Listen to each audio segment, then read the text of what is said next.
un físico graduado en la Universidad de los Andes de Colombia, con una maestría en Suiza. ¡Wow! Actualmente ocupa el cargo de líder técnico en ciencia de datos en Mercado Libre, donde lidera un talentoso equipo de 8 personas en el área de Insurtech y antilavado de activos. ¡Wow! Súper interesante. Y él nos va a dar una charla sobre Keras, la filosofía de Keras. ¿Qué tal, Andrés? ¿Cómo estás? Hola chicos, ¿cómo andan? ¿Me ¿Qué escuchan bien? tal? Sí, sí, escucha, sí, escucha. ¿Cómo estás, Andrés? Coméntanos, ¿de qué va a tratar sobre la charla de hoy que vas a dar? Bueno, vamos a hablar un poco como la motivación que hay detrás de Keras, ¿no? ¿Cuáles fueron las inspiraciones que existieron detrás de su creador, de François Cholet, para crear Keras? Y un poco, pues, ver a partir de esos principios, pues, cómo podemos utilizarlo, ¿no? O sea, cuál es la forma de pronto en que podemos llegar a pensar de la misma manera que su fundador, y asimismo utilizarlo pues en nuestros proyectos, ¿no? En nuestras aplicaciones. Eso es. Wow, genial. Entonces, damos tu espacio. ¿Vas a compartir pantalla, Andrés? Sí, A ver. ahí voy.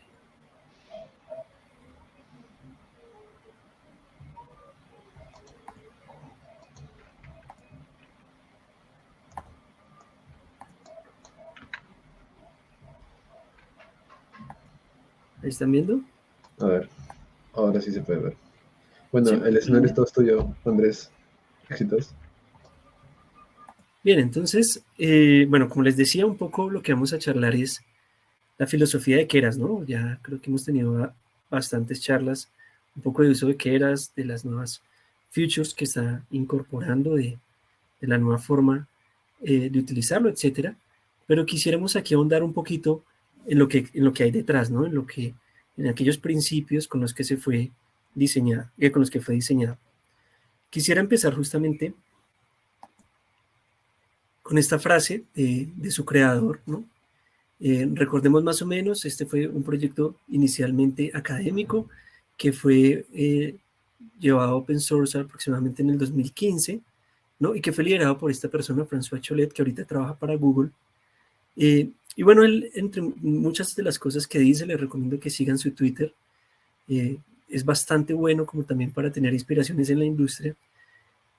Y algo que él decía, bueno, que dice es, las cosas simples deberían ser simples, ¿no? No deberíamos complejizar las cosas que ya son simples. O sea, no hay que agregarle complejidad a lo que ya está, a lo que ya es simple.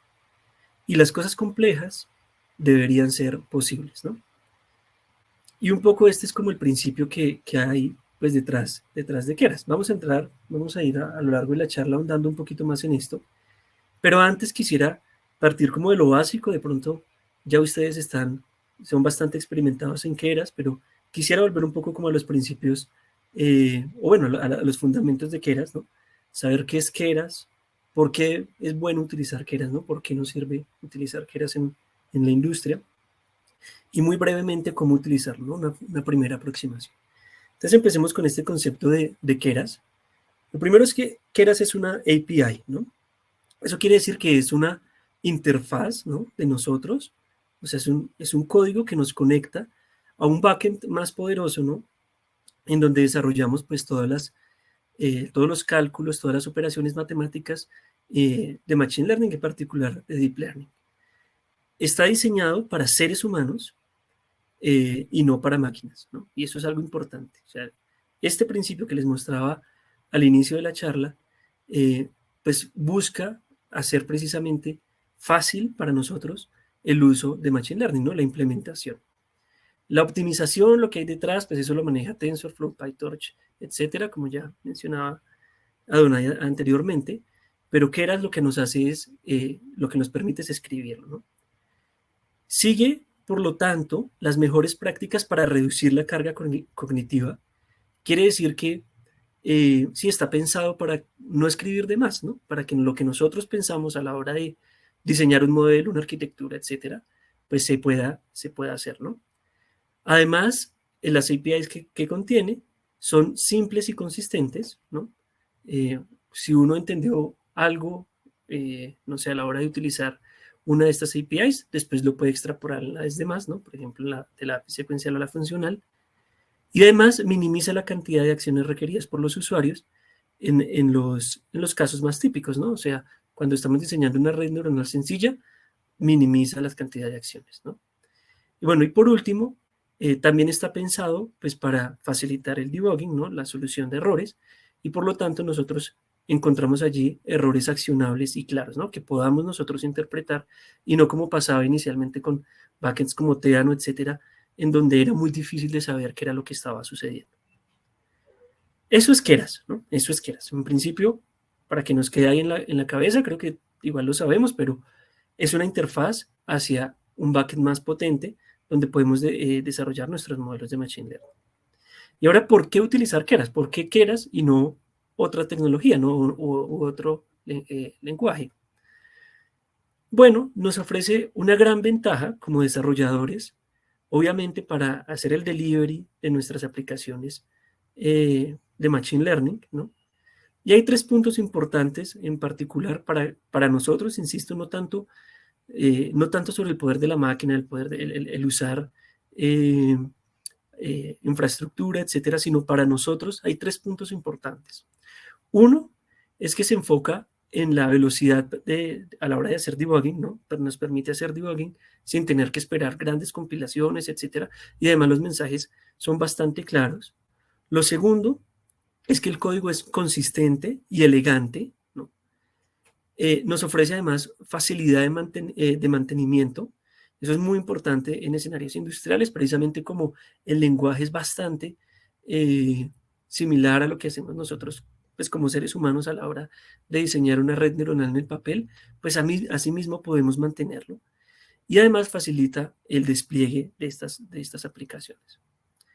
Cuando escogemos Keras sobre otras tecnologías, el código base típicamente es más pequeño, además más fácil de leer y también fácil de iterar, ¿no? Todo esto porque está diseñado para seres humanos, insisto en eso. Además, los modelos corren más rápido, ¿no? Cuando pues, los llevamos ya al backend que seleccionemos, gracias a que ofrece el feature de la compilación de álgebra lineal acelerada, este XLA que aparece allí, que es básicamente la reducción de operaciones. Imagínense ustedes que estamos haciendo una suma, 5, no sé, si les pongo a hacer 5 por 2 más 4, típicamente lo que nuestro cerebro hace es primero coger 5 por 2, 10, y a eso sumarle 4, ¿no? Entonces, pues hacemos eso en 2 pasos. Realmente no hay necesidad de hacerlo así en los computadores. Bueno, de hecho, nuestro cerebro piensa así, ¿no? Nosotros siempre pensamos de forma binaria, no podemos hacer más de una operación a la vez. Y los primeros procesadores, pues que sabemos, también funcionan así. Las ALUs funcionan así, ¿no? Una operación a la vez, con 2 entradas. Pero no hay necesidad de hacerlo así cuando ya tenemos aceleradores gráficos, ¿no? Las famosas GPUs o TPUs también, porque pues estas arquitecturas son diferentes. Entonces permite que estas operaciones, como las que estoy diciendo, de álgebra lineal, se puedan hacer de una sola vez, ¿no? Entonces aquí ya el computador pues haría la operación completa, 5 por 2 más 4, 14. Y eso, más que el tiempo de reducir el número de operaciones, lo que nos reduce es la cantidad de memoria que utilizamos, porque las operaciones intermedias pues, necesitan mucha memoria, que es lo que más perjudica el uso de GPUs. Y además tenemos optimizaciones de Autograph. Autograph, quizás ya lo sepan, pues es la forma como se convierten las operaciones que nosotros escribimos en código a grafos, y estos grafos son los que finalmente ejecuta bueno, un programa como TensorFlow, ¿no? Entonces, pues esto lo facilita Keras, ¿no? Estos 2 features. Entonces ya vimos el qué, ¿no? Ya vimos por qué es algo bueno utilizarlo, y ahora veamos un poco el cómo. Insisto, volviendo como a algo muy sencillo. Ya nuestros compañeros han mostrado pues, implementaciones un poco más complejas, códigos más complejos, etcétera. Vayamos un poco a lo más simple para ver nuevamente los principios que les quiero mencionar ahorita de Keras. Básicamente, cuando nosotros hacemos un modelo de Machine Learning, cuando diseñamos nuestro modelo, seguimos estos 6 pasos. Primero, hacemos todos los importes, ¿no? Traemos todo lo necesario a la mesa de trabajo, todo lo que necesitamos. Luego construimos ese pipeline de datos, ¿no? El procesamiento, cómo vamos a tratar esos datos antes de meterlos en el modelo. Luego construimos el modelo como tal, o sea, diseñamos una arquitectura pensando literalmente un modelo como ese artilugio matemático que nos conecta unas entradas con unos pesos, ¿no? Con unos valores que tenemos intermedios para obtener una salida, ¿no? A partir de esa combinación de las entradas con los parámetros que yo he guardado en mi modelo, pues yo obtengo una salida. En esencia es eso, ¿no? Entonces yo ahí diseño cómo voy a conectar esos parámetros con esas entradas. Luego hago la compilación, que es sencillamente decir, bueno, voy a entrenar, voy a determinar los parámetros de esos modelos bajo un algoritmo de optimización que va a minimizar alguna función de pérdida. O sea, muy de la clase, si ya la han tenido la clase de optimización, ahí lo definimos en la compilación del modelo. Y luego ahí sí ejecutamos el entrenamiento y a partir de ese entrenamiento, lo que obtengamos, o sea, ya el modelo propiamente dicho, corremos las inferencias. Eso es lo que haríamos si estamos, por ejemplo, en un tablero, eso es lo que escribiríamos, y así tal cual se hace en Keras. Fijémonos. Primer paso, ponemos todo sobre la mesa, hacemos los imports. Aquí utilizamos TensorFlow y además importamos Keras, los dos elementos que vamos a utilizar. Luego construimos ese pipeline de datos, ¿no? ¿Cómo vamos a procesar los datos en el camino?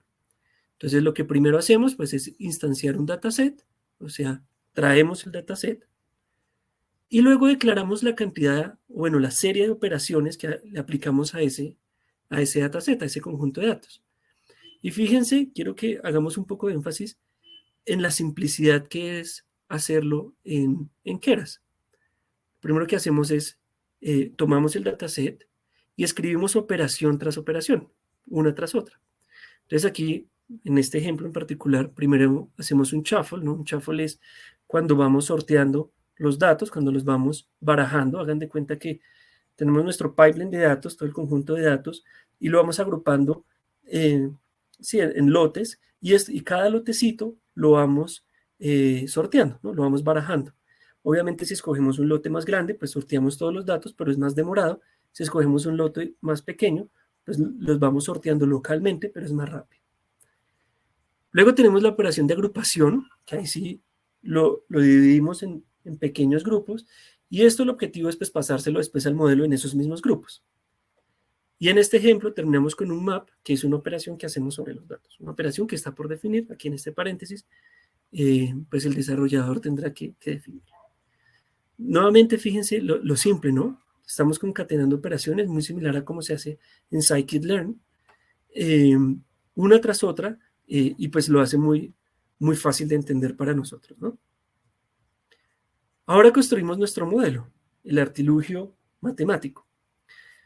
Aquí, pues, instanciamos, ¿no? El modelo, llamamos la clase secuencial, y aquí vamos agregando, pues, las capas, en este caso particular que estamos utilizando la API secuencial, agregamos las capas una tras otra que vamos concatenando, ¿no? Entonces, esto es lo que les decía, la forma como vamos a concatenar o cómo vamos a tratar esas entradas para obtener un resultado, ¿no? Esta es la definición matemática, si se quiere, la ecuación, pues, de cómo la salida se relaciona con las entradas. Y aquí viene la compilación, que es ahora, de vuelta, pensemos esto como un problema de optimización, ¿no? Cómo vamos a solucionar, o cómo vamos a hallar más bien, cómo vamos a hallar los parámetros de ese modelo matemático. Entonces, la idea es, vamos a encontrar, ¿no? La función de vamos a encontrar quizás la función de máxima verosimilitud, vamos a encontrar los pesos de estos parámetros bajo algún algoritmo de optimización. En este caso utilizamos el RMS-Prop, podemos utilizar otros, ustedes ya saben, el ADAGRAPH, el ADAM, etc. Minimizando esta función de pérdida, ¿no? Entonces, si se quiere, podemos escribir, es como si nosotros escribiéramos, minimizar esta función de pérdida. Ese es el problema de optimización, sujeto a, bueno, a unos constraints, ya lo sabemos, ¿no? Para que es básicamente el modelo que nosotros tenemos, y además utilizando este algoritmo para encontrar un mínimo local de ese problema, ¿bien? Idealmente, pues llegaremos a un mínimo global, pero sabemos por lo menos que en el contexto de Deep Learning llegamos a un mínimo local. Y luego tenemos unas métricas, y esas métricas son las que nosotros pues vamos monitoreando a lo largo que vamos entrenando el modelo, ¿no? Entonces, literal, de nuevo, es como escribir pues en un tablero las operaciones que estamos llevando a cabo. Y una vez nosotros hemos definido la arquitectura del modelo, que es sí, la construcción del modelo. Una vez hemos definido cómo lo vamos a compilar, ¿no? Qué algoritmo vamos a ejecutar en el entrenamiento, pues lo que hacemos es entrenarlo. Y es esta función fit, que es un ajuste, ¿no? En donde le pasamos esos valores de entrada, además los valores de salida conocidos, y con los valores de entrada y los valores de salida conocidos, pues determinamos los parámetros, minimizando pues la distancia que hay entre la respuesta del modelo y las salidas. Fíjense la claridad nuevamente, es tan solo definir X y Y. Luego definimos el número de épocas, que es cuántas veces pasamos los datos por el modelo, y los callbacks, que son esas agrupaciones de funciones que nosotros llamamos mientras vamos haciendo el entrenamiento. Una vez tenemos el modelo entrenado, es decir, a esa arquitectura, a ese esqueleto que definimos, ya les pasamos los pesos, ya encontramos los pesos. Ahora podemos hacer inferencia, podemos determinar nuevos valores, nuevas salidas con datos nuevos en lo que llamamos predicción, ¿no? Y es tan sencillo como escribir model predict. Entonces, nuevamente son 6 pasos muy sencillos y ya con esto tenemos un modelo de Machine Learning entrenado. Eso es como la primera parte, no sé si hasta ahí más o menos claro. Tú me dirás si hay alguna pregunta o pasamos ya a la filosofía de Keras. Todo claro, Andrés. Puedes Bien. continuar. Entonces ahora veámoslo desde la filosofía, lo que hay detrás, ¿no? Lo que hay detrás. Y creo que esto, con lo que se fundamenta Keras, también nos ayuda un montón, también nos ayuda un montón para nuestras aplicaciones industriales, ¿no? Ya cuando pasamos de la academia a la industria, vemos que no hay necesidad, pues, hay que tratar de buscar de hacer las cosas, como decíamos, simples, que sean simples, y las cosas complejas que sean posibles. Entonces, hay 3 principios fundamentales en Keras. Y literal, así como ahorita decía en Keras.io, como lo decía Adonai ahorita, pues podemos encontrar estos mismos 3 principios supremamente explicados porque creo que están en el centro de Keras. Entonces, lo primero es que es simple, ¿no? De nuevo, vamos a hacer simple, que lo simple siga siendo simple. Que si necesitamos desarrollar alguna sencilla aplicación, no tengamos que ir a complejizar, pues, hacer algo demasiado difícil, que después nos cueste mantener, que después tenga problemas en producción, que después sea difícil involucrar con otros sistemas, sino que sea simple, así, ¿no? Luego, vamos a ver qué significa que sea flexible, ¿no? Que si nosotros queremos dar un saltico más allá de lo simple, pues que podamos tener esa flexibilidad para ir develando poco a poco la complejidad. Y por último, que sea poderoso, que si ya queremos hacer cosas que no están dentro de lo simple, dentro de lo flexible, sino que son innovadoras, quizás aplicaciones nuevas, ¿no? Investigaciones, etcétera, pues que Keras sea un lugar para hacerlo, ¿no? Entonces empecemos con 3 ejemplos muy claros de Keras para cada uno de estos 3 contextos. Lo primero es la aplicación secuencial, ¿no? Vamos a empezar con ella. La aplicación secuencial pues, lo que permite es crear modelos de forma muy sencilla, apilando capas tras capas para terminar construyendo el modelo, ¿no? Cada capa pues termina siendo un conjunto de neuronas hasta construir pues nuestro modelo. Entonces fíjense realmente lo sencillo que es y quisiera que de verdad, aunque ya hemos visto ahorita aplicaciones bastante complejas de Keras, usos bastante complejos de Keras, pues volvamos a esto que es muy sencillo y que quizás para hacer una prueba de concepto, para hacer un modelo mínimamente viable, ¿no? El famoso MVP en la industria, pues quizás algo de este estilo nos pueda servir mucho para iterar sobre todo rápidamente, para darnos cuenta si allí en esto que estamos haciendo de verdad tiene sentido, aporta negocio, o más bien estamos yéndonos al otro lado de complejizar algo que es brillante, que no, que es bonito, pero que es inútil, ¿no? Que no sirve para nada en el contexto industrial. Entonces, lo primero que hacemos es, llamamos nuevamente nuestra clase secuencial, y aquí pues adicionamos las capas en nuestro modelo. Tan sencillo como esto. Entonces, una capa va a ir tras otra. También lo podemos hacer como una lista, ¿no? Entonces, en la instanciación de la clase, pues llamamos esas capas de manera de lista y nuevamente pues teniendo muy presente de que una va conectada contra la otra, ¿no? Un grupo de neuronas, después el otro, después el otro, hasta que vamos llegando a la salida. Y esto es, así de sencillo, mantener simple lo simple es construir un modelo en solamente estas líneas. No necesitamos qué hacer, no necesitamos hacer clases, no necesitamos irnos a cosas súper sofisticadas. Si necesitamos una sencilla operación, una operación muy sencilla, podemos hacer un modelo denso y lo podemos hacer muy fácilmente con unas 5 líneas, ¿no? Luego viene la parte flexible, cómo pasamos de eso que es muy sencillo a la parte, sí, a hacer cosas un poquito más elaboradas. Entonces, recordemos ese principio. Vamos a hacer que lo complejo sea posible. Y aquí lo importante es entender el concepto de grafo acíclico dirigido. Los que ya han desarrollado ETLs en la industria, los que han desarrollado procesos de extracción de datos, de procesamiento, etcétera, saben que casi que este es como el nombre del juego, ¿no? O sea, todo va enfocado como a estos DAGs. Se utilizan Apache Airflow, Apache Beam, etcétera. Todo está pensado como un grafo acíclico dirigido. Y en esencia, ¿qué es un grafo acíclico dirigido? Imaginémonos un grafo, ¿no? Un grafo es un conjunto de nodos, de puntos, y esos puntos están conectados.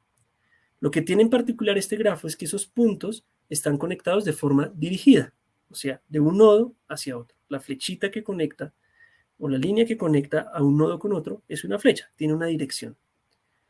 Y además es acíclico en el sentido en que no cerramos o no volvemos al principio. Una vez pasamos por un nodo, nunca volvemos a ese nodo, ¿no? Entonces podemos de un grafo, imagínense que es un árbol, vamos de la raíz, podemos ir divergiendo como un árbol y podemos luego converger a la punta del árbol nuevamente, pero no vamos a volver a la raíz del árbol, ¿no? Eso es un grafo acíclico dirigido. Y entonces, si lo vemos así, pues podemos ir construyendo las capas de nuestra red neuronal con este paradigma y después, irlas conectando en ese grafo. Entonces, esta API funcional es básicamente una forma de construir grafos de capas, ¿no? Entonces, cada nodo del grafo va a ser una capa de neuronas que vamos a ir conectando hasta llegar a la salida, que es la última capa, ¿no? El último nodo del grafo. ¿Cómo lo hacemos? Fíjense que es un poquito más complejo, pero no mucho con respecto a la API secuencial. Entonces, declaramos unas entradas, o sea, decimos, bueno, estas van a ser las entradas de nuestro modelo, y luego vamos declarando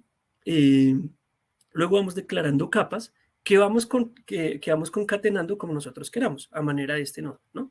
Entonces, por ejemplo, tenemos nuestras entradas, esa es el primer nodo del árbol.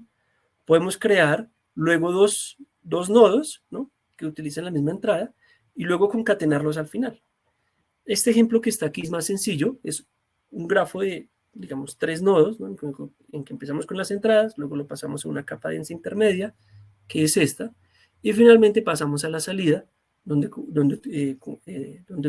ubicamos de entrada o colocamos de entrada esa capa intermedia. Entonces, ya teniendo las entradas y teniendo las salidas, pues declaramos nuestro modelo. Ahora no utilizamos la clase secuencial, sino la clase model, ¿no? Que en últimas es el API funcional, y declaramos nuestras entradas y nuestras salidas. Obviamente estas salidas, por la forma como nosotros estructuramos el código, pues básicamente contiene la estructura del árbol. Bueno, y esto es como los 2 primeros pasos, ¿no? Lo simple y lo flexible. Y entonces ahora pasemos al tercero, ¿no? Que les mencionaba anteriormente, ¿no? o sea, qué tan poderosos podemos llegar a ser. Pero ojo, que ser poderosos no significa ser complejos, y quiero que esto quede muy claro, ¿no? De pronto cuando nosotros empezamos a meternos acá, escuchamos de los modelos, bueno, de los modelos de computer vision, los modelos de procesamiento de texto, etcétera, pues queremos obviamente llegar a hacer algo pues supremamente novedoso, complejo, algo fuera del estándar de la industria, eh, pero siempre, o sea, siempre enfoquémonos en el problema, ¿no? Que el problema nos determine la complejidad de la solución y no al revés. O sea, no cometamos el error de llegar con soluciones tremendamente complejas, de arrancar haciendo subclassing, ¿no? Haciendo sí, modelos, custom, capas, etcétera, porque resulta que las dos primeras APIs no nos funcionaron. Que eso sea como el último recurso, y es más bien utilizarlo bajo la idea de que queremos hacer lo complejo posible, ¿no? Si el problema es complejo, pues utilicémoslo, porque precisamente es posible. Pero si el problema es simple, pues hagámoslo simple, ¿no? Bien, entonces, ya pasándonos a esta parte, a la tercera, las estructuras de Keras son fundamentalmente capas y modelos, ¿no? Entonces, acordémonos, el modelo es ese artilugio matemático que conecta esas entradas con unos pesos para obtener unas salidas. Y esos modelos están constituidos, están formados de capas, ¿no? Lo que existe dentro de los modelos son capas de neuronas, y estas capas de neuronas, pues sabemos que son operaciones matemáticas más sencillas. Típicamente es una combinación lineal de las entradas y después una función no lineal a la salida, que es la función de activación, ¿no? Entonces, son varias capas constituyen un modelo. Y entonces podemos crear nuestras propias capas con este mecanismo que se llama el layer subclassing, ¿no? Entonces, de nuevo, una capa viene siendo una operación matemática, si se acuerdan del colegio. Esta es la ecuación de una línea recta. Y igual a mx más b, y igual a la pendiente por x más el corte, que obviamente en un contexto multilineal, pues puede ser un hiperplano, ¿no? Aquí tenemos una matriz, x es un vector y va a ser pues todos los cortes, todos los interceptos. Y esto es lo que pues, nosotros podemos, una de estas operaciones es la que podríamos utilizar en una capa. Fíjense cómo lo hacemos, pues creo que ya hemos visto otros ejemplos a lo largo del día, pero fíjense cómo lo hacemos tan sencillo. Declaramos la clase, ¿no? La clase, le colocamos el nombre que queramos, en este caso lineal, y esta clase hereda de otra clase que Keras ya nos trae. No hay que empezar de cero. Yo creo que esa es como la ventaja de pararse encima de Keras, ¿no? Entonces, heredamos de la clase layer y solamente nos basta con modificar dos métodos. El inicializador, que además no lo modificamos significativamente. Fíjense que estamos llamando a la clase padre y le pasamos los parámetros. Ya estamos utilizando el inicializador que ya existe. Y además definimos dos parámetros, pues, que va a ser la matriz, ¿no? La matriz de pesos, y pues los cortes, ¿no? Los cortes. Definimos esto en el inicializador, declaramos las dimensiones. Obviamente aquí están las dimensiones de las entradas y además las dimensiones de las salidas. Y luego, en este método call, que es el que se llama cada vez que nosotros, bien sea hacemos entrenamiento, hacemos inferencias, o sea, cada vez que llamamos a esta clase, pues ejecutamos esta operación matemática. La multiplicación, ¿no? De las entradas con los pesos, y a eso le sumamos los cortes, ¿no? Entonces es la pendiente, la pendiente acá, la entrada X más el corte. Fíjense lo simple, ¿no? Es apenas, no sé, 1, 2, 3, 8 líneas, ¿no? Y una de ellas es un comentario para crear nuestra propia clase. Obviamente esto ya existe en Keras. Este ejemplo ya existe en Keras, no hay necesidad de hacerlo por nosotros, por nuestra cuenta. No sé, eventualmente en qué casos se me ocurre que podríamos utilizarlo cuando queremos cambiar alguna función de activación o algo un poquito más complejo. Pero en general, de nuevo, si es este ejemplo, pues no hay necesidad de nosotros reescribir o reinventar la rueda, pues utilicemos lo que ya existe. En resumen, hay dos puntos para modificar: el inicializador, donde creamos el estado, ¿no? Y el call, donde relacionamos las entradas con los pesos. O sea, hacemos el cálculo de nuestro modelo. Pero no solamente podemos hacerlo con las capas, que son estos elementos de los que está construido el modelo, sino también con todo el modelo. Y aquí hay un ejemplo, ¿no? Llamamos esta clase Custom Model, nosotros lo creamos, heredamos nuevamente de una clase de Keras, clase Model, ¿no? Declaramos el inicializador, fíjense que esta es la misma clase de la API funcional. Luego declaramos las capas que están hechas, las capas que constituyen pues este modelo, y hacemos el cálculo de cómo se conectan estas capas, ¿no? Entonces aquí a la primera capa le colocamos las entradas, a la segunda capa le colocamos el resultado de la primera capa y retornamos el resultado de esa segunda capa, pues que es la salida del modelo. Este es un ejemplo, insisto, no hay necesidad de hacer esto, para eso ya existe la API funcional. Es casi que el mismo modelo, bueno, un poquito más complejo que el modelo que nosotros habíamos definido en la primera parte de la charla. Claro, podemos irnos un poco más finos, ¿no? Y podemos modificar cada uno de los pasos que tiene, pues, Keras, que la clase de Keras Model. Podemos ir a modificarlo nosotros por nuestra cuenta. Entonces, de vuelta, queremos hacer las cosas simples, flexibles y poderosas. Entonces, simples, pues utilicemos la API secuencial, ¿no? Es ideal para modelos sencillos, que yo creo que va a ser siempre nuestra primera aproximación, nuestra primera prueba de concepto, nuestra primera salida. Y además es un buen punto para empezar para los que están aprendiendo, ¿no? Es curioso que, pues siempre que uno está aprendiendo, aprende estructuras bastante complejas, arquitecturas bastante complicadas, etcétera.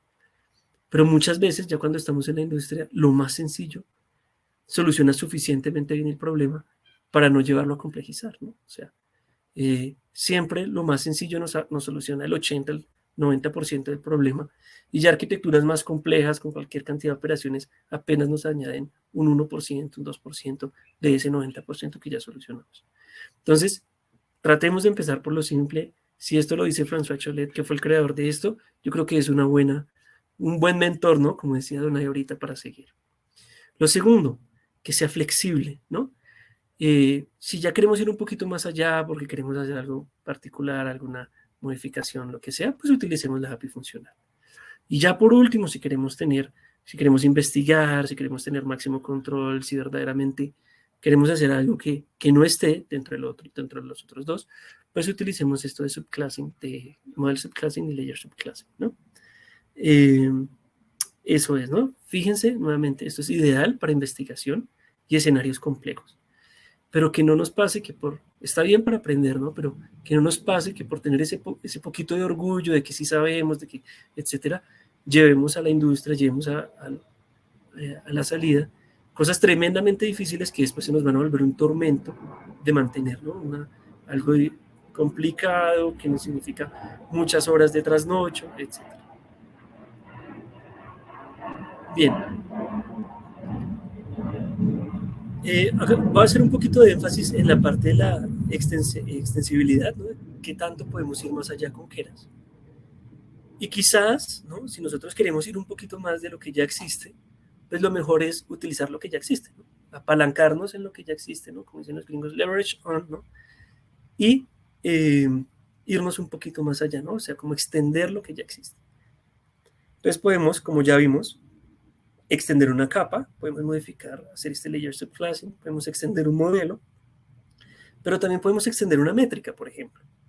Entonces aquí calculamos el RMSE, ¿no? como ejemplo, que no es más que la media, perdón, el RMSE no, falta la raíz, ¿no? Pero es la media de las diferencias cuadradas. Entonces aquí tenemos nuestras predicciones de entrada, lo que el modelo predice.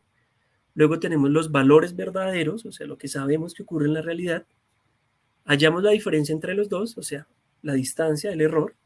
Lo elevamos al cuadrado y después calculamos la medida del cuadrado. Tan sencillo como eso. Y si se acuerdan al principio, cuando veíamos esa parte de compilar, donde definimos, bueno, cuál va a ser nuestro optimizador, el algoritmo que vamos a seguir, cuál es la función de pérdida que vamos a reducir, pues aquí podemos meter también nuestras métricas y en particular esta métrica. Obviamente, no hagan esta métrica, ¿no? Esta métrica ya existe, pues no hay necesidad de declararla, ¿no? O sea, cada línea de código que nosotros escribamos después va a ser una línea de código que tenemos que mantener.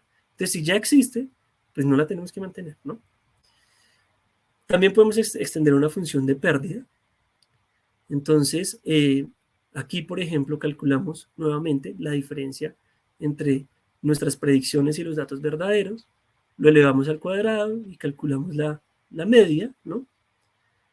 Y como función de pérdida no colocamos el mean square error, sino colocamos el mean square error, pero a nuestra manera, ¿no? El mismo que ya existen, que ya existen Keras, pero que nosotros acabamos de definir, ¿no? Nuevamente, no hagan esto en casa, utilicen pues lo que ya existe. Bien, y así mismo podemos extender un callback. Entonces, ¿qué es un callback? Pues en el proceso de entrenamiento, el proceso de entrenamiento no es más que ejecutar ese algoritmo en donde disminuimos esa función de pérdida, pues nosotros podemos llamar un grupo de funciones. Y este grupo de funciones es un callback. Entonces, por ejemplo, definimos aquí este custom callback, nuevamente heredando de la clase de callback que ya tiene Keras. Y entonces definimos pues, las funciones que vamos a ejecutar en ciertos momentos del entrenamiento. Estas dos en particular, la primera, la ejecutamos cada vez que empezamos una época, cada vez que empezamos una pasada de datos, y la segunda la ejecutamos cada vez que terminamos una época, es decir, cada vez que terminamos una pasada de los datos. Pero también lo podemos hacer cuando empezamos todo el entrenamiento o cuando terminamos todo el entrenamiento. Esto yo creo que es también una de las cosas más útiles para nosotros ir monitoreando el modelo. Hay veces ese entrenamiento es demasiado lento y entonces los callbacks nos pueden dar resultados parciales sin tener que esperar al final. Ya existen muchos callbacks, insisto, pues hay que mirar la biblioteca de Keras, la biblioteca de TensorFlow. Ya existen muchos de todo tipo, ¿no? Por ejemplo, inclusive hay unos para conectarse con TensorBoard e ir monitoreando gráficamente el resultado del entrenamiento. Bueno, hay muchas cosas. Bien. Y bueno, aquí tenemos por acá un caso de estudio, pues, ¿no? Inspirados en este tema o en este punto de que las cosas complejas deberían ser posibles, ¿no? Entonces, bueno, aquí está, digamos, la información, pero quería compartirles dos cosas también. Entonces, vamos primero con el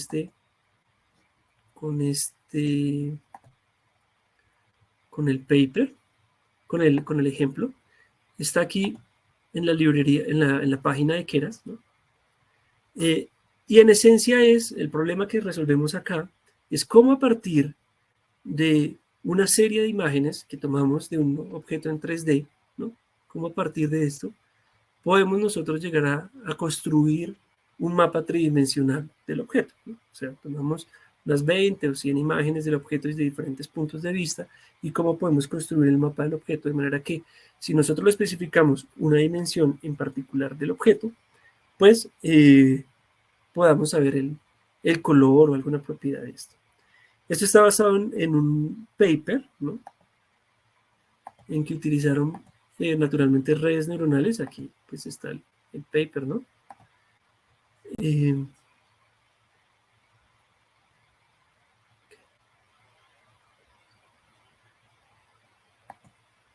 Ahí están viendo mi pantalla.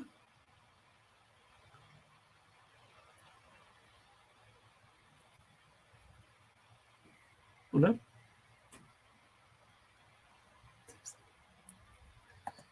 Bien, y este es el paper, ¿no? Bueno, estos investigadores de Berkeley, de Google y de la Universidad de California en San Diego, naturalmente en California, ¿no? Qué interesante. Bueno, y acá pues, como nosotros a partir de pues, ciertas operaciones, ¿no? De ray tracing, etcétera, que ya existen, como que son muy estándares en esto de procesamiento de imágenes, y además con el uso de redes neuronales podemos llegar a renderizar una imagen en 3D, ¿no? Aquí les dejo un poquito más adelante la forma como lo van haciendo, ¿no? Y finalmente como a partir de esas imágenes se puede reconstruir pues algún objeto, ¿no? Y esta es una forma como de ver de lo complejo que es esto, pues es posible. Pero antes que eso, quería ir justamente a esta página de Keras, no sé el nivel en que cada uno esté. Entonces quería como mostrarles que aquí hay mucha información para todos los niveles, ¿no? Este claramente es uno de los casos más complejos, Computer Vision, algo específico, ya sabemos que existe, que está aquí, pero si queremos ir un poquito más paso a paso, pues podemos empezar con esto, ¿no? Con el ecosistema de Keras, los recursos de aprendizaje, y además aquí, fíjense, podemos encontrar lo que acabé de mostrarles, ¿no? Información de la API secuencial, muy sencilla, que además ustedes pueden seguir y también pueden utilizar y pueden verlo también en estos Google Colabs, ¿no? O sea, pueden utilizar una de estas máquinas virtuales que Google ofrece en línea, ¿no? Sin necesidad de pagar. Y además, pues, el modelo secuencial, ¿no? El modelo secuencial. Y esto es, ¿no? Entonces, no sé, insisto, con el nivel en que esté cada uno, pero pues de cualquier modo los invito a que visiten la página y que conozcan. Y algo que también es muy relevante, que lo mencionaron anteriormente, es que ahora, bueno, no es algo, pues no es algo, ya fue anunciado, ¿no? No es algo estrictamente novedoso, pero a partir del otoño de este año, ya vamos a tener conexión con otros backends, pues aparte de TensorFlow, ¿no? TensorFlow utilizó básicamente Keras como su API desde hace ya varios años, ¿no? Desde que por lo menos 2.0, pero ahora podemos utilizar PyTorch, ¿no? Y aquí está una guía, esto se conoce como el Keras Core, eh, y una guía de cómo utilizarlo, cómo configurar el backend que nosotros deseemos. Y lo interesante es que pues podemos pasar, si antes éramos expertos en TensorFlow y queríamos, y pues de algún modo con este boom que ha sucedido con PyTorch desde el 2018, nos quedamos un poquito atrás, pues ya podemos utilizar PyTorch utilizando Keras y obviamente con los grandes beneficios que ofrece Keras, que son estos principios. Bien, esto es como en términos generales lo que les venía a mostrar. Permítanme un segundo. Bueno, aquí están las funciones pues, que nos piden que ejecutemos para este problema en particular, que ya están solucionados allí, ustedes pueden ir a verlo. Y de vuelta, pues, este es Deep Learning, ¿no? Aprendizaje profundo, pero para humanos, ¿no? Para humanos, pero no humanos especializados. De hecho, para todos, ¿no? Para todos. Entonces, el objetivo de Keras es democratizar el Deep Learning, ¿no? Que Deep Learning no sea algo de eruditos, pues, que tienen un conocimiento súper específico, que además es difícil de acceder, que es difícil de utilizar, que lo utilizan para aplicaciones, para demos tremendamente complejos, pero que nunca ven la luz en la industria, sino que realmente lo podamos utilizar para todo, ¿no? Para casi que para cualquier aplicación humana, digo, para cualquier escenario humano, podamos nosotros utilizar la inteligencia artificial. Como decía ahorita Adonai, utilicemos Keras.io, aquí hay una buena librería de ejemplos, ¿no? Bueno, también tenemos documentación allí, lo que les acabo de mostrar. Importante, ¿no? Tengamos empatía para nuestros usuarios, tratemos de evitar complejizar lo simple, Keras nos ayuda a que lo simple se mantenga simple, entonces no es necesidad complejizarlo, no por tener un gran ego, no, por demostrar que sí sabemos, que yo creo que es un error muy frecuente, pues hagamos las cosas complejas arbitrariamente, ¿no? Tengamos empatía para quienes hacemos las cosas, ¿no? Practiquemos buenos diseños, ¿no? Valoremos eso, que eso nuevamente es muy importante. O sea, tratemos de cerrar la brecha entre la inteligencia artificial y la cotidianidad, ¿no? Que hoy día se ve, y más con estos lenguajes de NLP, ¿no? Que pareciera que existiera una brecha que las personas no les pareciera magia, ¿no? Cuando realmente sabemos que no es magia, sino que son modelos matemáticos. Entonces, cerremos esa brecha, ¿no? Nuevamente, pues, creo que y estos congresos, estos espacios son muy buenos para dar apertura, ¿no? A hacer crecer la comunidad, a que esto no sea nuevamente de unos cuantos que ven esto de forma sofisticada, y también pues llevemos a hacer buenas comunicaciones, ¿no? Que no llevemos a un escenario fatalista en el que todo el mundo le va a tener miedo a la inteligencia artificial, sino más bien que sea algo cotidiano, que sea una ayuda, que sea algo que pueda mejorar nuestra humanidad, ¿no? En resumen, vimos por qué, ¿no? ¿Por qué necesitamos Keras? O sea, bueno, ¿por qué es bueno utilizar Keras más que necesitarlo? ¿Por qué es bueno utilizar Keras? La filosofía de Keras, que no solamente, insisto, dejémosla en Keras, sino que llevémosla a nuestra vida cotidiana.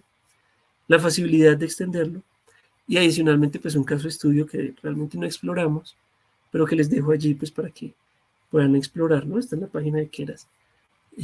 Pero pues dependiendo del nivel de cada uno, pues explórenlo. Esto es, no sé si tengan preguntas hasta aquí.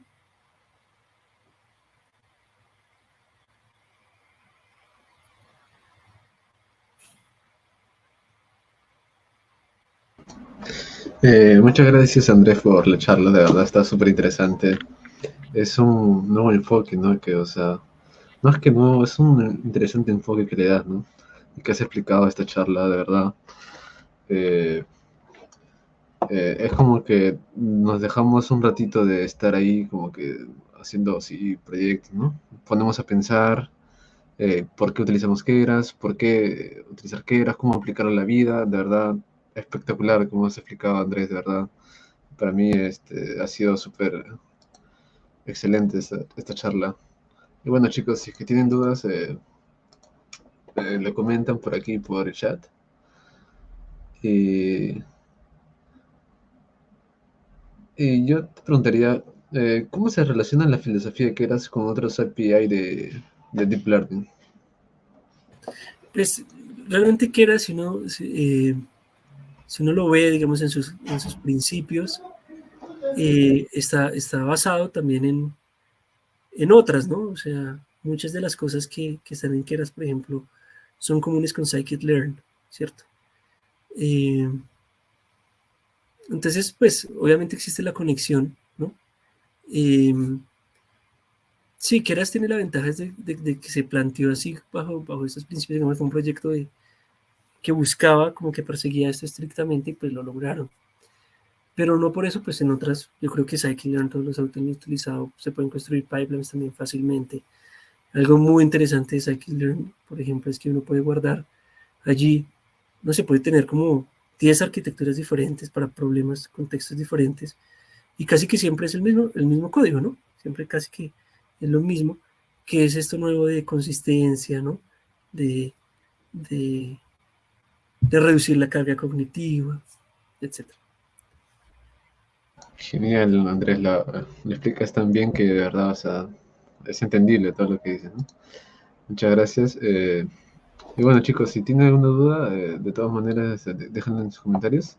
Eh, Andrés, ¿cómo te podemos contactar con LinkedIn si es que queremos hacer un proyecto? Me parece que tú eres Data Science en lo que es Mercado Libre, ¿no? Uh-huh. Sí, ahorita estoy trabajando en Mercado Libre como líder técnico de un equipo de Data Science.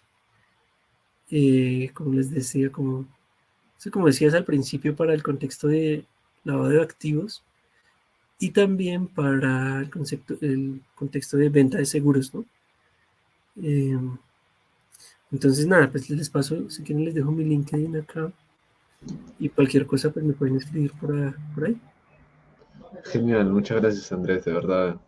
Espectacular por el tiempo que das, cómo te tomas el tiempo para explicar, así calmado, de verdad es espectacular. Y bueno, Mucho gusto. sí que nos pasas tu LinkedIn para poder compartirlo Sí.